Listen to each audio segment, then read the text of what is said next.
Hi, I'm Craig Smith, a former New York Times correspondent and host of the podcast Eye on AI.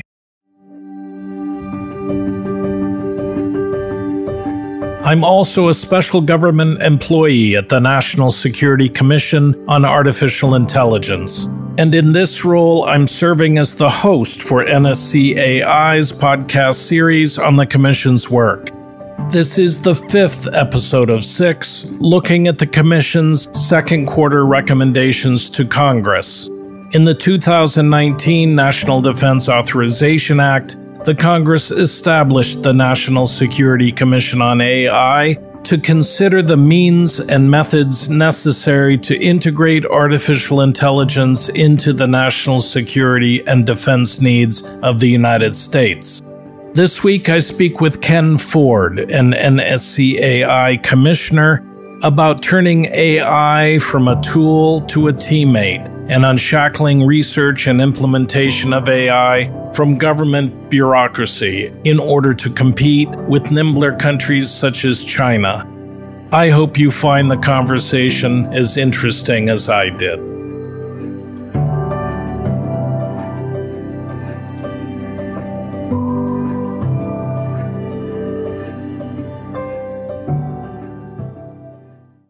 Let's jump right into it. Generally, I'd like to hear from guests a little bit about themselves. So if you could introduce yourself, give us your background, where you grew up, where you went to school, what you studied, and how you came to the commission. I know that you have a very full and complex resume, so I don't expect a recitation, but just the highlights would be great for the listeners.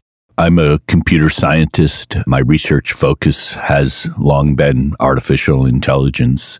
You asked me where I grew up. Well, my dad was in the Navy, so I grew up someplace different every 3 or 4 years, moved around a lot, lived in Guantanamo and Eleuthera and all over the United States. Went to high school in Rhode Island, and my PhD is in computer science from Tulane University.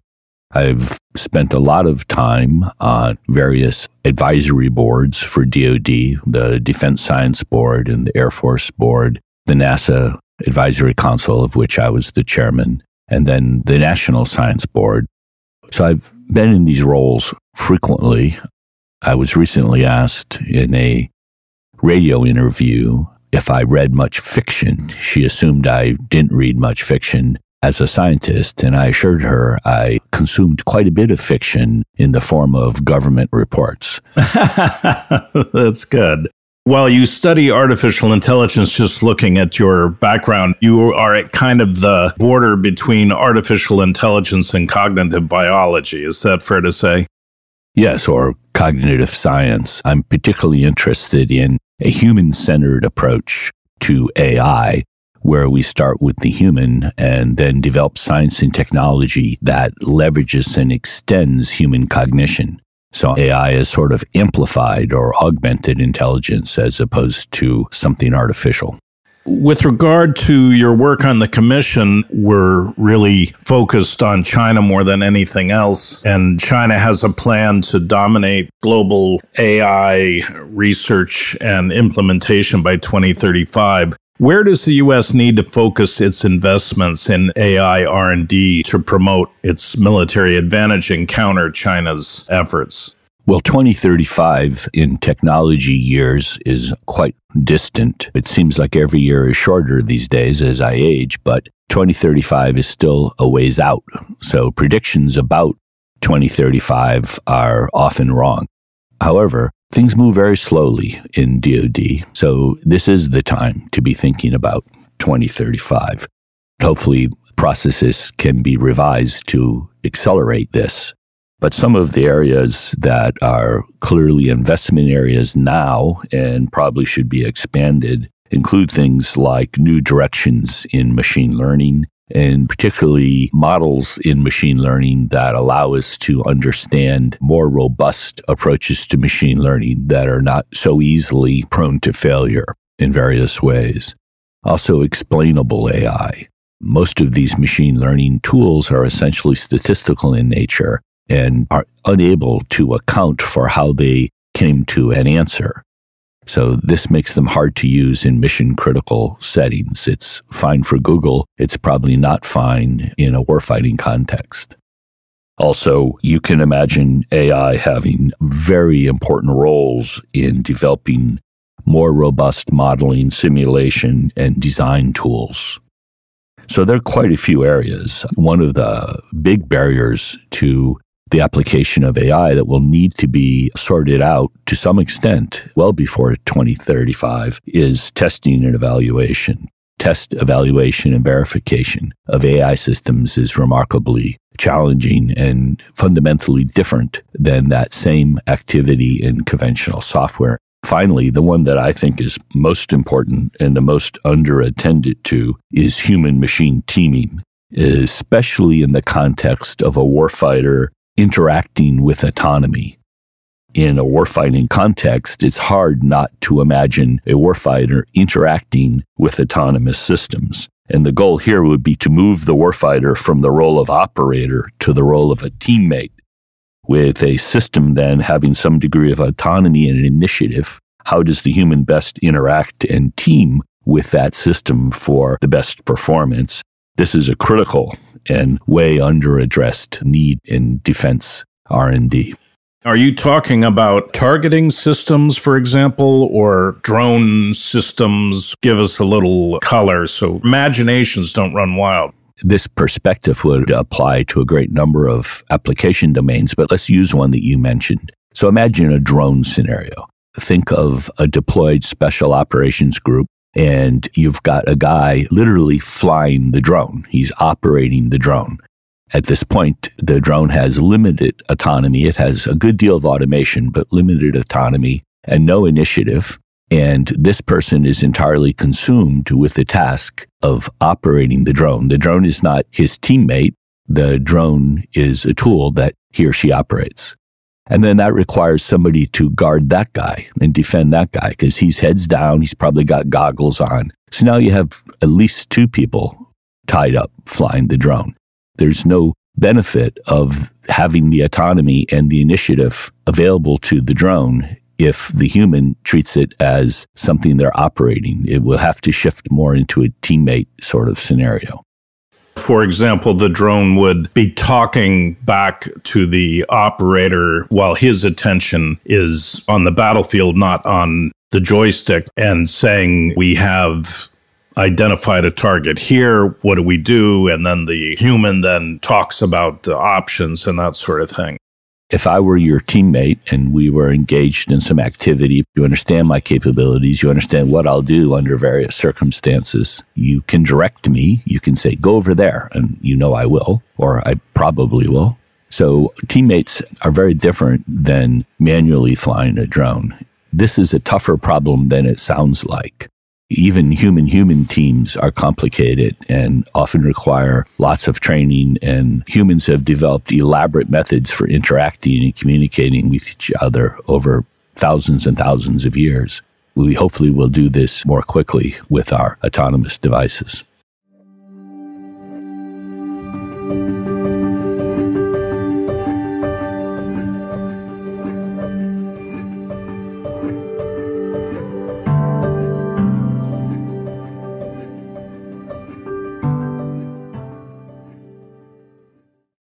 Can you recap the Commission's earlier findings that the bureaucratic and resource constraints are hindering government-affiliated labs and research centers from doing the AI research and development that's required? Absolutely. That is a key finding, and it's probably not a surprising finding. But even with respect to basic research, we need to find a way to have, for our country, a differential benefit from our investment in R&D compared to the benefit our funded R&D provides to our near-peer competitors. We need to learn to move more quickly. When our investments or other people's investments reveal a capability and a potential benefit, we should be able to move on it and act on it relatively quickly. The Commission has pretty consistently found lots of bureaucratic and some specific resource constraints that hinder this from happening. One of the clearest examples are government-owned and government-affiliated labs. where a lot of centralized oversight, a good degree of over-regulation does limit their ability to innovate. If you have a scientist working in a lab, it might be so difficult for them to get approval even to attend a conference that they just don't do it, or they're not approved to travel. It can take weeks or months to procure a computer for a new employee. Literally takes years at times to install a new research infrastructure component, like a new AI system or another sort of infrastructural change. This is really problematic. There are many layers of management in most of these labs and long approval processes for both software and hardware. It's something that will need to change. In my experience, bureaucracy rarely trims itself. Is that multi-layered bureaucracy the result of extreme caution, the encountering over the years of cases that people have realized need to be accounted for in the rules? Or is it sort of like the Napoleonic Code, which in France, people just kept adding rules and laws and rules and laws, and pretty soon the thing is so huge and complex, nobody can do anything but follow it? I think it's an element of both, actually. There are unfortunate experiences that engender caution and carefulness, and I'm not suggesting that either of those are bad things. But at some point, the focus needs to be on creating the upside rather than avoiding all risk and the downside. From my perspective, the risk now, the greater risk, is of missing innovation and moving so slowly that we're at a disadvantage relative to our peers and near peers. You say that the funding models slow or even impede the ability of researchers to gain access to cloud-based storage or computing services or optimal software tools. Can you give us some more concrete examples so that listeners can understand what you're talking about? Over the years, I've run into quite a few of these. I'll share with you a sort of classic vignette. Congress has provided some funding flexibility to Department of Defense lab directors and Innovation Fund.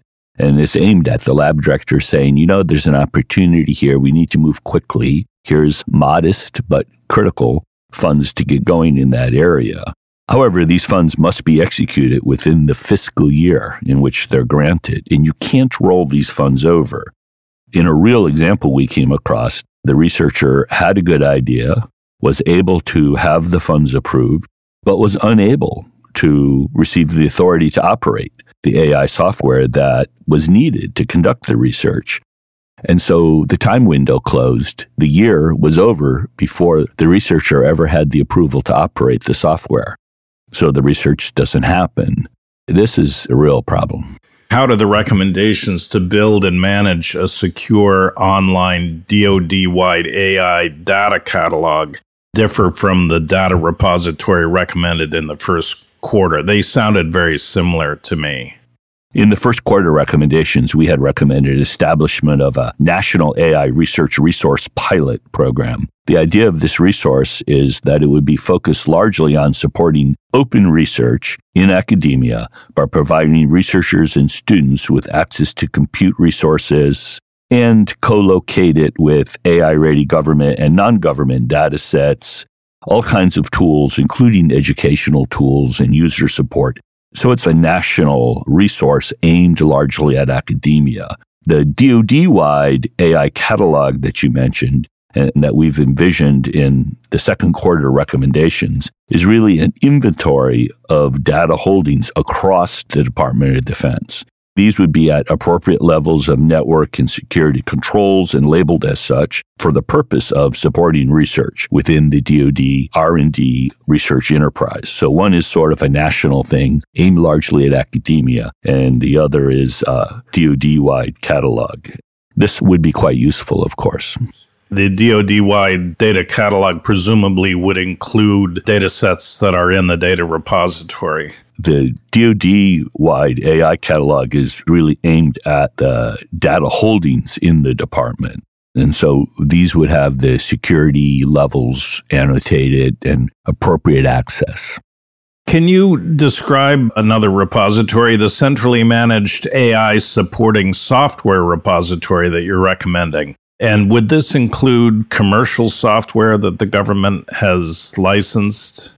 Absolutely. What we had envisioned was a repository that would grow over time, and it would include the latest AI tools, support software, and releases. And this would include open source as well as commercially licensed, as you mentioned, and of course, internally developed software and other tools. Currently, if one agency or one unit within an agency goes through the accreditation process for licensing a piece of commercial software, say from Microsoft, other services or units even within that service that want to use it, do they now have to start from scratch and go through that same clearance process for the same piece of software? Essentially, yes. I think you're talking about the authority to operate process, and each network in each environment, and of course there are many, are treated as entirely distinct. And so you get this big duplication of effort and a lack of reciprocity even within services. And the idea here was risk mitigation. But again, we've focused so much on risk mitigation, we've created a new kind of risk. In business, you would call it opportunity cost. There's opportunities missed because we're so risk averse. The department's cybersecurity policies actually talk about this, and they indicate that the authorizing officials should really embrace reciprocity as much as possible. But what we've found is this is largely not the case. It's certainly not the default practice. What we're suggesting is that it should be the default that you assume reciprocity and one demonstrates why that wouldn't work. Rather than the way it is now, you assume no reciprocity and you have to argue for it. So this AI supporting software repository, would anything put into that repository have gone through the clearances and accreditations and OTAs, if that's how it's done, so that then any agency or any unit within any agency could go to that repository and say, oh, here's a piece of software that does what I want to do. I don't have to go through this long accreditation process. It's already cleared, and take it off the shelf and use it. That's the hope, that this would be pre-cleared and the security levels and all of the relevant information would be provided, and hopefully it would streamline the use. A similar recommendation, again, is to create a searchable database of ongoing R&D efforts. I've spoken to a few of the commissioners about what is going on in the government with regard to AI R&D, and it's become clear that no one really knows. There isn't a clear budget line code that would identify these things that you can do a quick sort on to see how many there are, where they are, what's being spent on them. Is that what that searchable database would do? It's understandable that this is the case. And as AI becomes integrated into everything, this will continue to be the case, whether we build the database or not. The database, though, will be incredibly helpful in this time of emerging technology where AI is relatively new in the department and people are unaware of investments that they could leverage. So especially now, I think it would be very helpful. If we are to really benefit maximally from AI and face the challenges that you mentioned, 2035, it needs to be ubiquitous. I mean, there's a ton of AI in your phone, and we don't take it to be remarkable. There's not some special AI task force for phones. It's just in everything. And in the future, this will be the case, or we will have missed the march.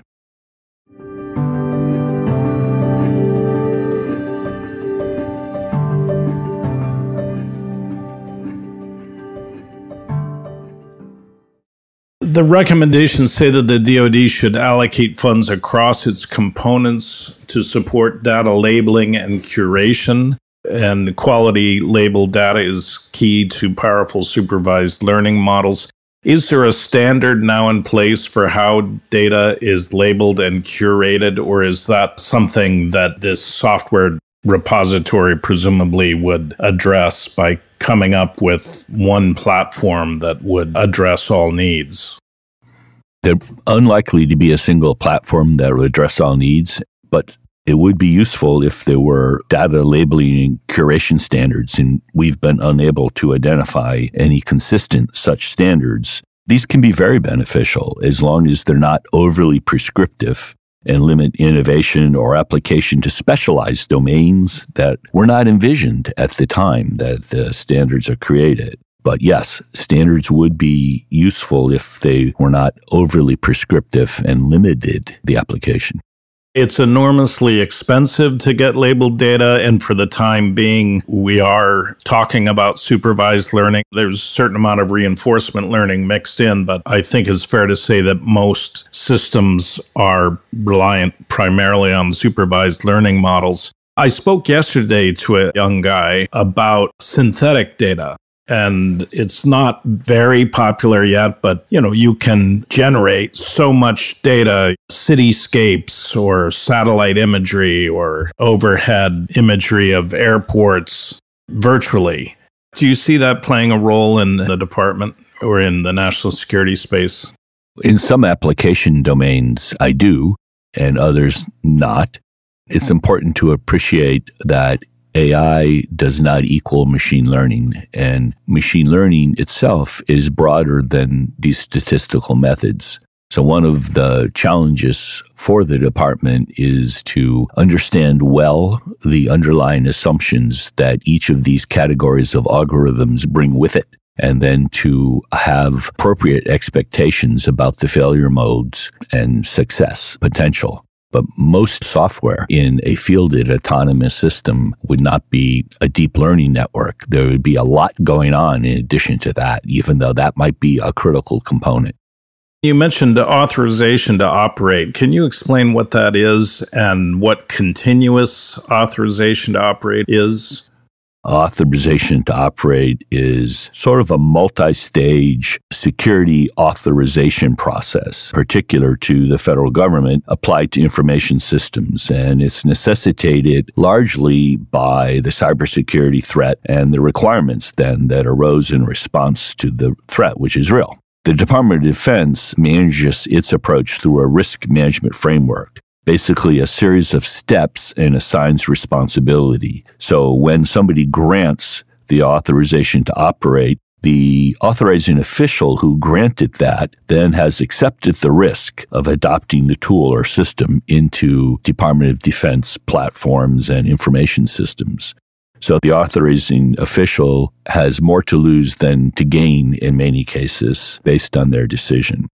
Continuous authorization to operate describes an approach in which the authorizing official isn't approving each release of a product, but rather is authorizing a platform's security and testing process. So they're saying, I'm going to take a hard look at your processes, and I'll approve or disapprove the process rather than each individual piece of software. So that would be one approach, and there could be others. But you asked me what continuous ATO is, and in a nutshell, that's what it is.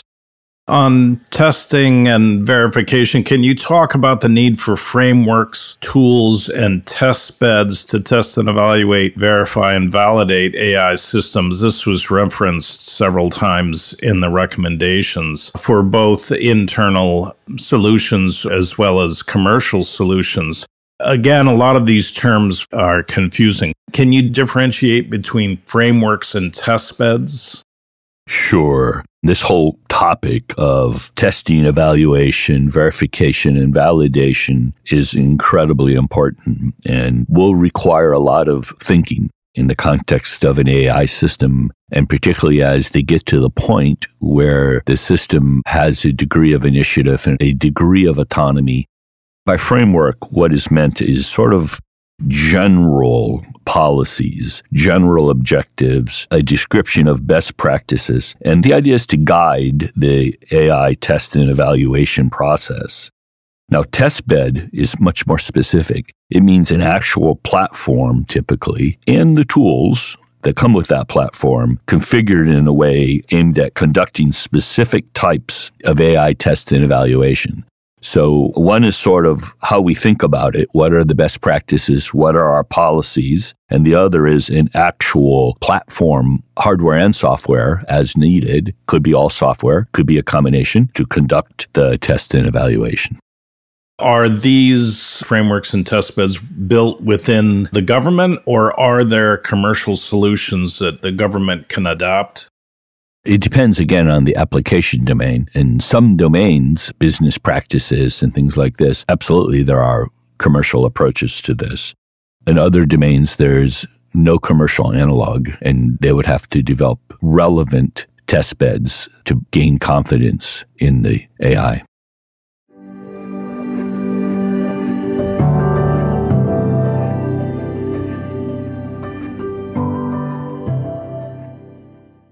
With some of the other commissioners, we've talked a lot about the competency of the human capital within the defense establishment with regard to this level of technology. Currently, do we have that competency? There are many recommendations to develop that further for the future. But when I read these recommendations, I have to really wonder whether we have the personnel available, or is the small cohort of people capable of understanding and handling these sorts of issues small and incredibly overworked? I would say the latter. The AI talent, particularly deep AI talent, is thin on the ground in the department, and the policies and procedures for development of human capital, both in research and in application, I think is not very helpful. So this is an area where some thought and some changes will be necessary. I don't accept the premise that an AI professional that could make much, much more money outside would never agree to public service. This is just untrue. We have remarkable people serving in the department, and they're not doing it based entirely on their salary. And this would be true for AI professionals as well. But they would require it to be a great work environment where they could do important work and make a real difference for the country. And if they feel stymied, thwarted, if the barriers are so great that they feel they're wasting their life and not making a difference, then yes, you'll neither recruit nor retain them. And this would be true for fighter pilots. It would be true for special operators. If they felt they weren't making a difference, it would be hard to retain them.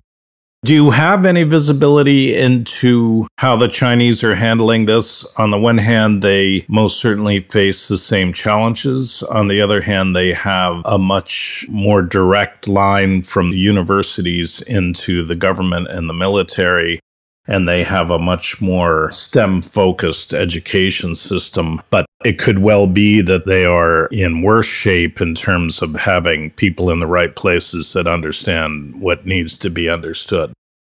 There's a much less clear distinction in China between the private sector, to the extent there is one, and the government. And this puts them in a very different situation than us with respect to this problem.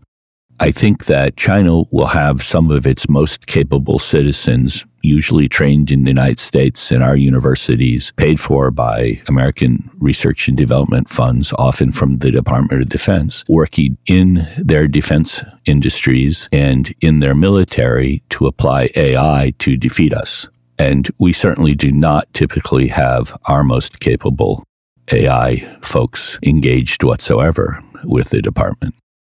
There is an effort, and there does seem to be a change in Silicon Valley toward a willingness to engage with the national defense or national security establishment. So we'll see how that goes. Can you talk about the funding of the full life cycle of development, procurement, deployment, assurance, modifications, and continuous improvement for digital technologies, and how that might speed development of AI solutions? And I lifted that language from the recommendation, so I hope it strikes a chord.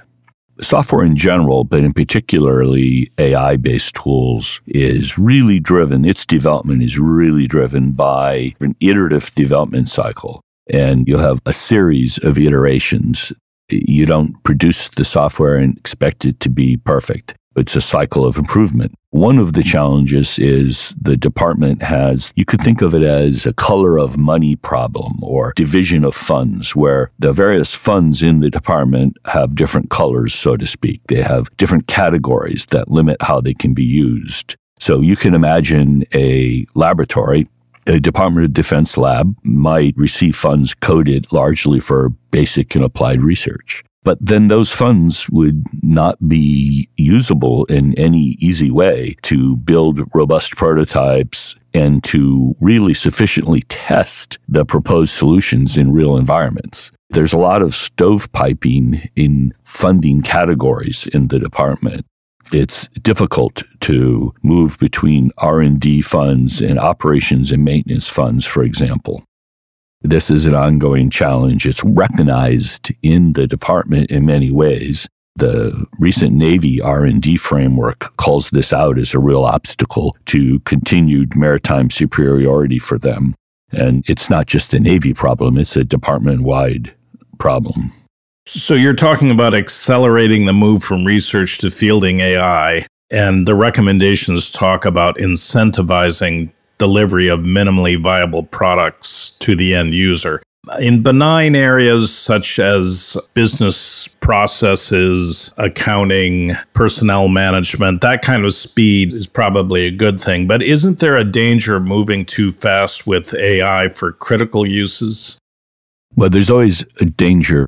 The question included the answer. So yes, one never should move too fast, but you should move as fast as you are able to. What the recommendation's getting at about minimally viable product isn't a cry to field products in critical situations that would incur an unacceptable level of risk. Let's take a critical application. We don't have to go into detail on the exact application, but let's imagine it's a warfighter application. Even in that kind of domain, waiting for the software to be essentially perfect or to work right all the time is not feasible. None of the human elements in the force approach perfection. So if I'm a warfighter and I have a tool and I know that it's not perfect, it's fallible, but it's giving me useful, actionable information, I would rather have that than no tool at all while I wait for perfection. And by then the war is over. There's two dimensions here. Does the tool incur unusual and unacceptable risk in the nature of its failure modes? Or are the failure modes something that you improve through the iterative process by fielding the tool, and the human making the final judgment is able to make a rational decision? Every bit of information a decision maker receives is in fact fallible and often wrong. And it's up to the decision maker to assign confidence to it and make a judgment the best he or she can.